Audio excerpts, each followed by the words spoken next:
Hey there, cyber surfers. Today's topic is hotter than a trending meme, but not nearly as funny. It's the subject of online scams. A whopping $10 billion was lost to scams last year alone.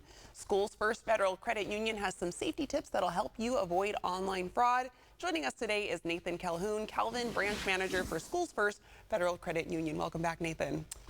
Thank you very much for having me. Of course. So, Nathan, can you give us an update on scams that you're seeing right now? Well, as you mentioned, scams are very prevalent.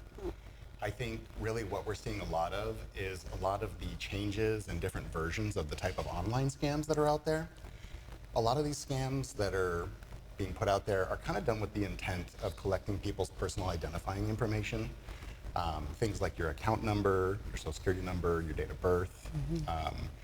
You know, it's getting really hard for consumers to avoid these things too, because what we're finding more and more of is that scammers are able to create fraudulent websites.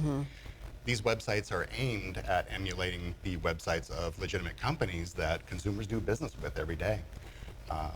The websites will have the same logos, the same feel, and obviously, once again, it's a fraudulent website, so what they'll do is they'll build a form into it to collect the information that we're talking about, the personal identifying information. But instead of giving that information to the company that you do business with, you're giving it to somebody who's a scam artist and is going to use it to steal your money. Oh my gosh. Okay, so expand a little bit more on how people stumble onto these fake websites. You kind of talked about it a bit.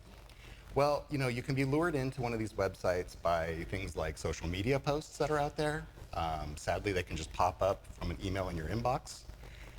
You can also see them when you do a web search. Sometimes it'll, you know, the web search will present you with a actually fraudulent website.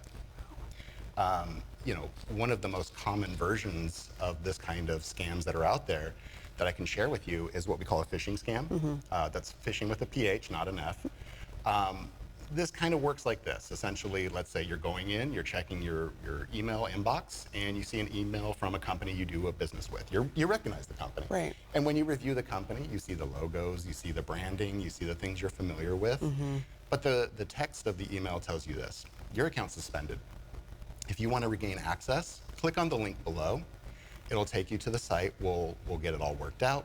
When you click on the link, you're presented with a form. And the instructions are this: we need to verify you.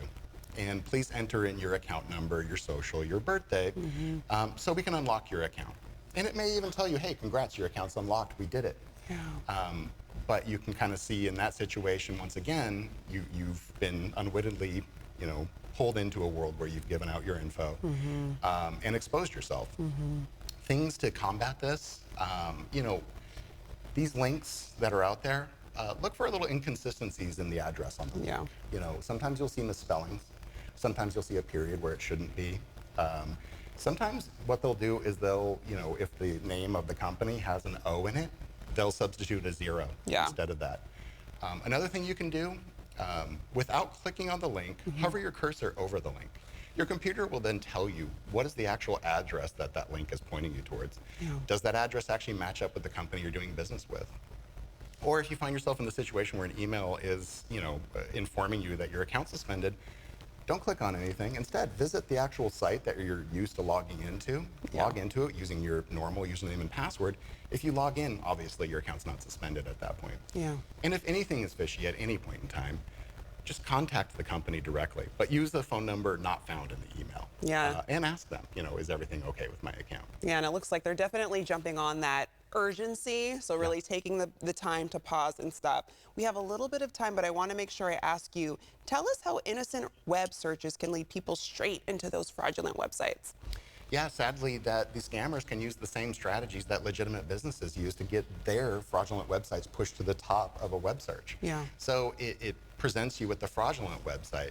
Once again, this is one of those situations, if you find yourself clicking on a link from a web search and you kind of look around and you start to notice some of those inconsistencies, maybe misspelling, things that look off about the website, grammar is off, that's a big one that we see a lot of. Also, try to stick to the, you know, secured websites. You know if it's secured because it'll say HTTPS at the beginning of the site. That S is for secured. And then the end of the website too. Check and see if it matches what you're supposed to be doing. If you're going to a government agency, let's say you're trying to visit the FBI website, it should be FBI.gov.